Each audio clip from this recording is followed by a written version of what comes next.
Да, привет. Я напротив архива. Узнаю подробности этой истории для фильма. Нет, это не про Россию сегодня, это было 140 лет назад. Сейчас встречусь с человеком, он мне покажет телеграмму, с которой все началось.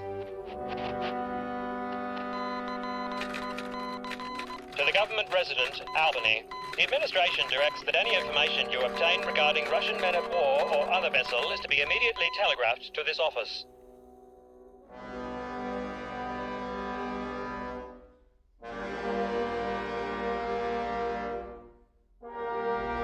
There was great concern about Albany, being invaded, blockaded.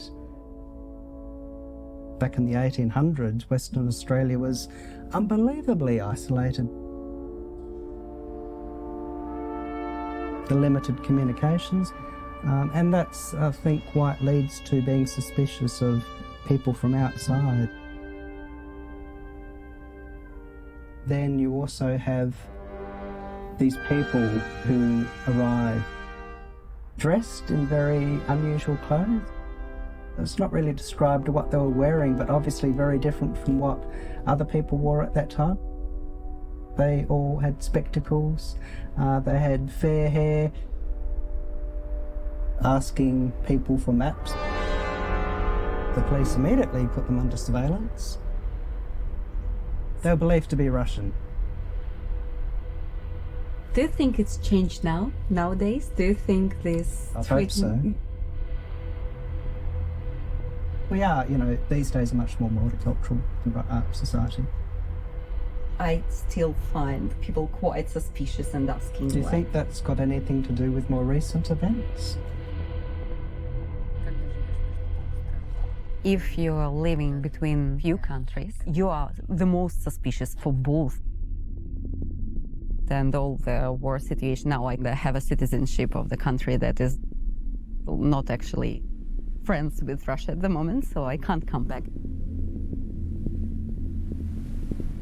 It's such a huge journey to understand what's going on here.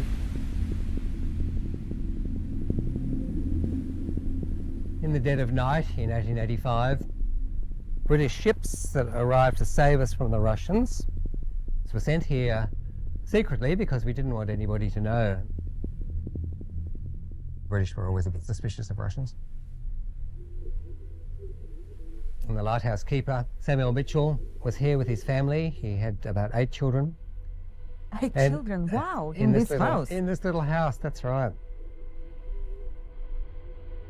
He thought the Russians had arrived.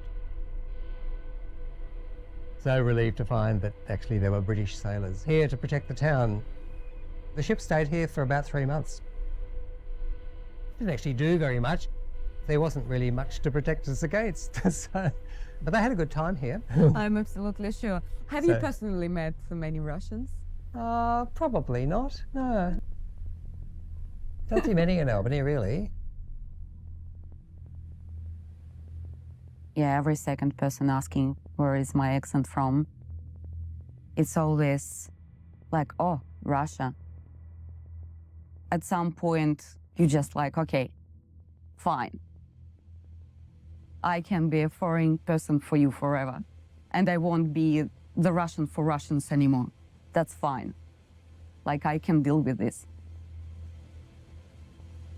So it just takes time to get used to ask questions that can connect you.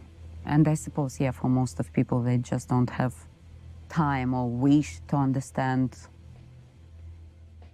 If you don't understand something, it makes you feel scared sometimes. To understand different culture, it's a deep dive. Но я обещаю, что ты не успеешь вспомнить ни огонь, и ни воду, и ни раскаленный металл.